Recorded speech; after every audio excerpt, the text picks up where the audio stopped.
മസ്കത്തിൽ Gulf മാധ്യമം സംഘടിപ്പിച്ച soccer carnival sevens football ടൂർണമെന്റിൽ ജേതാക്കളായി GFC അൽ അൻസാരി ക്ലബ്. 2 ദിവസങ്ങളിലായി മസ്കറ്റ് ബൗഷർ ക്ലബ് സ്റ്റേഡിയത്തിൽ നടന്ന പരിപാടിയിലേക്ക് ആയിരക്കണക്കിന് ആളുകളാണ് എത്തിയത്.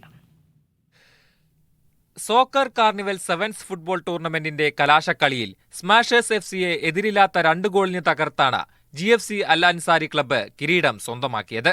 അഷ്ഫലിന്റെ ബൂട്ടിൽ നിന്നായിരുന്നു വിജയ ഗോളുകൾ പിറന്നത്. ടൂർണമെന്റിലെ 3ാം സ്ഥാനം ടോപ്പ് 10 ബർക്ക സ്വന്തമാക്കി.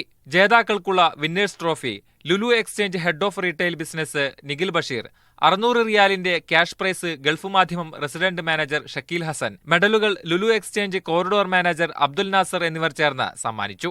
ടൂർണമെന്റിന്റെ മികച്ച കളിക്കാരനായി ടോപ്പ് 10 ബർക്കയുടെ വിഷ്ണുവിനെയും ഗോൾ കീപ്പറായി സ്മാഷേഴ്സ് FCയുടെ അജുവിനെയും തെരഞ്ഞെടുത്തു. GFC അൽ അൻസാരിയുടെ അഷ്ഫലാണ് ടോപ്പ് സ്കോറർ. മുഖ്യാതിഥിയായി മുൻ ഇന്ത്യൻ ഫുട്ബോൾ താരം അനസ് എടത്തൊടികയും രാജ് കലേഷും പങ്കെടുത്തു. Media 1 Muscat.